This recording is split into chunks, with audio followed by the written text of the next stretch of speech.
for his award this evening. Scott's achievement and the recognition that he's received from the leading professional organization in his field have been listed in your program, so I will not go over them again. All I can say is that in looking at them, it seems obvious that Scott is clearly regarded by the professionals in his field as one of the foremost photographic journalists in the country. Therefore, my interest this evening is instead in the question of what is it in Scott's work that his professional colleagues find so outstanding. I am afraid, however, that I'm not terribly qualified to explain what makes Scott's work so special. Anyone looking at the pictures I have taken can only hope that I'm a better historian than a photographer. That being the case, I turned to Rick Dam, who is one of the most accomplished photographers on our campus and a longtime admirer of Scott's work, and asked him what he thought made Scott's work so special. And Rick's response to me was so helpful that I got his permission to quote it in full. Historians always fun.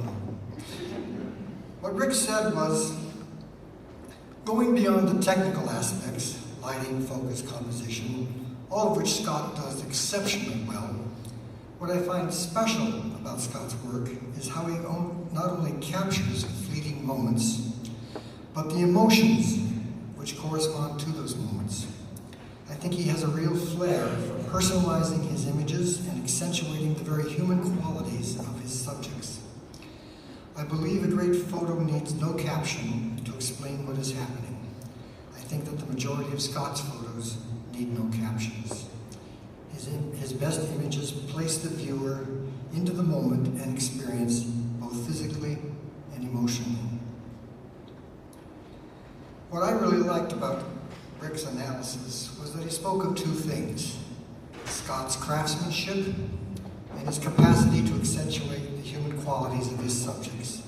And of the two, Rick considered the latter to be by far the more important in terms of what makes Scott's work so special.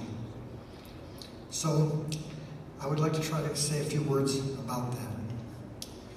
I was fortunate enough to attend the showing of some of Scott's work that we had in the College Art Gallery last fall, and to get a copy of his book, Common Ground, in which he published selected photographs he had taken related to a personal artistic project he had undertaken. And I'd like to comment on this as an example of what I think Rick was talking about. Common Ground was 20 years in the making. It began in 1994 when Scott visited a farm on the outskirts of Chicago. The farm, which was focused on raising Aberdeen Angus cattle, was owned by Harlow and Jean Caitlin, who were then in their 70s. Harlow had worked on the farm all his life, and with Jean was still operating it. This intrigued Scott, who felt that the farm was a piece of land that had some sort of special magic to it. And so for 8 years, he returned repeatedly and photographed the Caglins and their farm.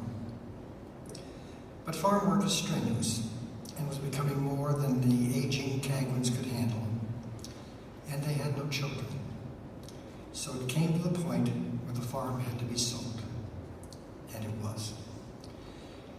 And that meant the day finally came when the Caglins and Scott sadly watched as the dilapidated farm buildings in the Caglin home were bulldozed to make room for a new subdivision. However, some years later, a serendipitous encounter led Scott to return to the new subdivision. And he found something of the same sense of attraction that he felt earlier for the Caglin farm. So he began photographing the life he found there, focusing again on just one family, Ed and Amanda Grabenhofer, and their 4 children.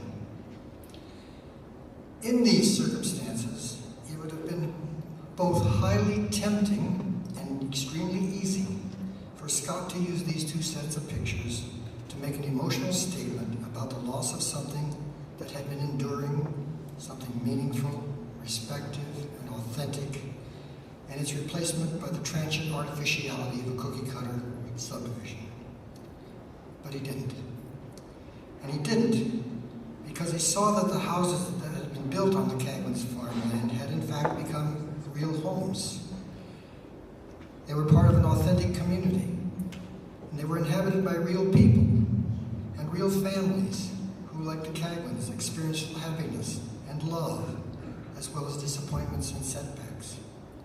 So that while the destruction of the old buildings of the Cagwin farm and the building of the subdivision might look like the story of an ending and a beginning, what Scott saw as being more important was the continuity and the enduring humanity of the two generations of people involved. As a result, in his book, he paired specific pictures he had taken of both the Cagwins on the farm and the Grebenhoffers in the suburb in order to suggest this continuity and the common ground of two communities separated in time but living on the same piece of land. In short, in this microcosmic drama taking place on a single piece of land, Scott was able to portray the human and emotional dimension of continuity as well as change in America, and to do so without being judgmental. I found it a moving and impressive piece of work. So, President Massetti, it is with great pleasure and pride that I present Scott Strazzante for a Ripon College Distinguished Alumni Citation as a photojournalist who has gained national prominence for not just the mastery of his craft, but, more important, for the compassion and human insight that inspires him.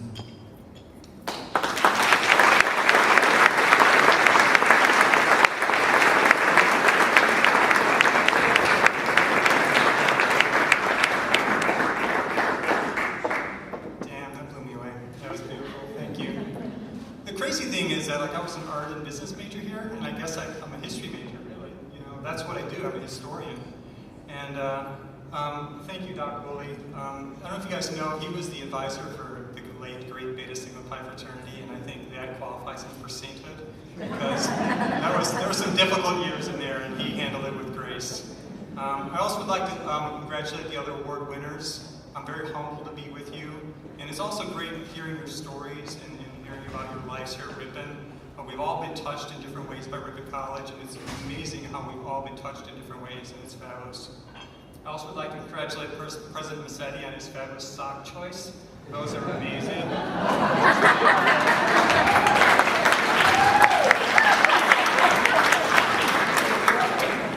No more needs to say about that. The great thing about Ripon College and life in general is just how, in the end, how random it is. I think a lot of people go to college and they kind of get this vague kind of training, and it's kind of applied later in life, and maybe their career choice is sort of influenced by what they learned in college. But my career choice was directly influenced by this college. In fact, it was directly influenced by something that is 20 feet below me. In the fall of 1984, when I was a junior, I was a business major, and I was here to take over my dad's tire business on the south side of Chicago. I had no idea what else I wanted to do with my life. I wasn't inspired by the tire business, but I didn't know what else to do. And so I just came here to be a business major. And then one day I walked into a gallery show down below here, a photographer named Paul Giroux, who was a photographer at the Chicago Tribune at the time. And I walked in and I saw Paul's photojournalism, and I was like, this is what I want to do with my life. And Paul Giroux was here, and I worked up the courage to approach Mr. Giroux, and I said, sir, I love your images. I want to do what you do. How do I do it? And Paul said, you need to find your own path. And I was like, jerk.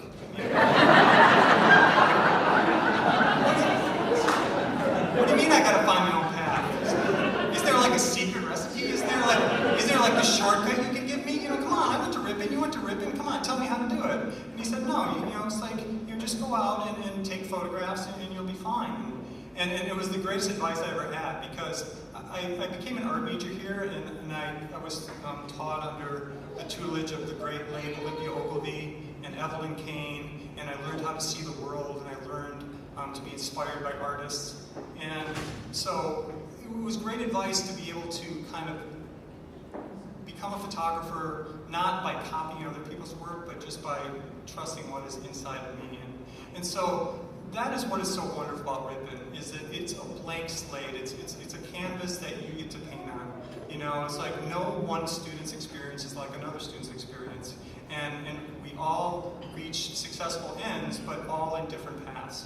And that's what I think is the greatness of this college, is that you're not taught to copy other people, you're not told where to go, but you're given all the resources and you're given all the tools needed to find where you need to end up. And I'm so proud that I've ended up here, and I love Ripon College, and